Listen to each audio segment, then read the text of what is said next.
Hello everyone, అందరూ ఎలాగున్నారండి? Happy Saturday. Last శ్రావణ శనివారం అనమాట. నేను ఎప్పటి నుంచో శనివారం శని లాస్ట్ శ్రావణ శనివారము ఆంజనేయ స్వాముల్లో ఫుల్ రద్దీ ఉందండి. కాకపోతే అసలు ఆ రద్దీని దాటుకొని వస్తామనుకోలేదు మేమైతే. అక్కడక్కడ కొంచెం తప్పదు. రద్దీ ఉన్నప్పుడు మాత్రం అస్సలు పోను నేను అస్సలైతే. ఎందుకంటే ఈరోజు పూజ ఉండింది. పెరగన్నం దేవుడికి నైవేద్యం పెట్టించేది ఉండింది. అందుకోసము సక్సెస్ఫుల్గా అయ్యింది. వచ్చినాము, టిఫిన్ చేసినాము, అందరికీ పనిచేయాలనేసి ఇట్లా పెడుతున్నాము. అందరికీ అంటే ప్రసాదం అంటే మనం ఒక్కరే తినడం కాదు కదా, అందరికీ ఇస్తేనే అదొక సాటిస్ఫాక్షన్ కదా. అందుకే అండి. ఎవరైనా రాకుంటే ఇంకా వచ్చి ఈ వీడియో చూస్తుంటే ఎవరైనా ఎక్కడి నుంచి చూస్తున్నారు అనేది కామెంట్ సెక్షన్లో కామెంట్ చేయండి. కసాపురం ఆంజనేయ స్వామి గుడి, ఆంజనేయ స్వామి ఎంతమందికి తెలుసు? ఆయన నుంచి ఎన్ని ఆరోగ్య సమస్యలు కానీ ఎన్ని ఆయన గురించి ఆర్తితో వచ్చి ఆయన పాదాలు పట్టుకున్న వాళ్ళని ఎవ్వరికి వదిలేయడు. సామాన్యంగా అభయహస్త ప్రదాత అనమాట ఆయన ఆంజనేయ స్వామి. నాకు చిన్నప్పటి నుంచి ఇష్టమే. మీకు కూడా ఇష్టమా లేదా కామెంట్ సెక్షన్లో కామెంట్ చేయండి. ఓకేనా? బాయ్. ఇక్కడ చూసినారా బ్యాంగిల్స్ షాప్స్ ఎన్ని పన్నాయి. ఈ వీడియోస్ అసలు తీస్తుంటే అమ్మ ప్రశాంతంగా దేవుడిని కూడా మొక్కోవు, నేను వెళ్ళిపోతాను అని మా వాడిని కనుక్కున్నారా? ఈ మందిలోన కనుక్కోయింటే కామెంట్ సెక్షన్ కామెంట్ చేయండి ఎక్కడున్నాడో మా వాడు అనేసి. బయట నుంచి తీస్తున్నాను అనమాట. దారి అంతా ఫుల్ ట్రాఫిక్ అండి. ఆటో వాళ్ళకైతే పండగ, విచక్షణ లేకున్నట్లు అడుగుతున్నారనమాట ఛార్జీలు. నిజంగా అండి, ఉన్నోళ్ళు ఉంటారు, లేని వాళ్ళు ఉంటారు.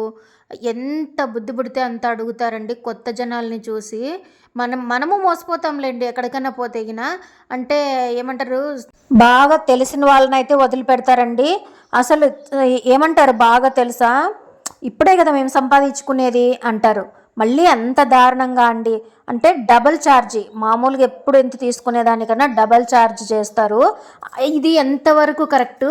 మీరే కామెంట్ సెక్షన్లో కామెంట్ చేయండి ఫ్రెండ్స్. నిజంగా అంటే సంపాదించుకోవాలా లేదని లేదు, మళ్ళీ అంతకంత డబులా? మేము దేవుడికి ప్రసాదం కట్టించినది టికెట్ ఇచ్చి అక్కడ నైవేద్యం తీసుకొని మేము ఆల్రెడీ దర్శనం చేసుకొని టెంకాయ కొట్టించుకొని దర్శనం చేసుకొని అక్కడ కూర్చొని దేవుడిని నమస్కారం చేసుకొని వచ్చి ఇక్కడ తీసుకుంటామన్నమాట. అది వంటశాల. చూడండి, మీకు వంటశాల చూపిస్తున్నాను.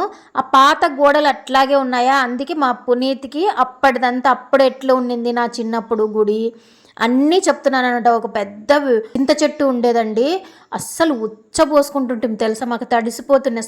సాటర్డే పోవాలని ఇష్టం ఆంజనేయ స్వామి అంటే.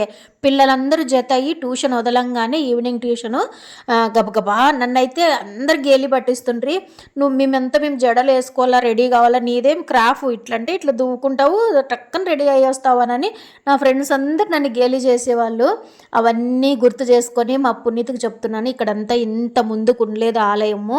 ఒక్కడ గర్భాలయం ఉందో అక్కడొక్కటే ఉండిందండి. నాకు బాగా గుర్తుంది, మా నాన్న ఎత్తుకొని పోయేవాళ్ళు అనమాట నన్ను. సాటర్డే పాదుకలకి పెద్ద చరిత్రే ఉంది. నేను ఇంత షార్ట్ వీడియోనే తీద్దాం అనుకున్నాను, కానీ ఈ లాంగ్ వీడియో పెట్టేస్తున్నాను.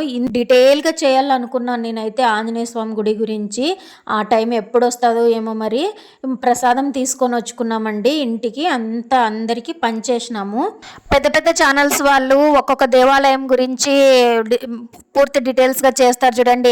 అలా చేయాలంటే నాకు చాలా ఇష్టము, కానీ మన బాడీ అంత ఇది లేదు, స్ట్రాంగ్గా లేదులేండి. విలేజ్ విహారీ అలాంటి వాళ్ళు ఉంటారు చూడండి, అలాగ చేయాలా మా ఆంజనేయ స్వామి గుడి అని అనుకున్నాను. మా నాన్నతోన ఆలయ విశేషాలు ఎన్నో రాసి పెట్టుకొని ఉన్నాను. చేద్దాం అనిపించింది, కానీ ఇంత షార్ట్ వీడియోలోనే ఏం చెప్పలేకపోతున్నాను. ఈ వీడియో నచ్చినట్లయితే ప్లీజ్ సబ్స్క్రైబ్ చేసుకోండి. Thank you for watching.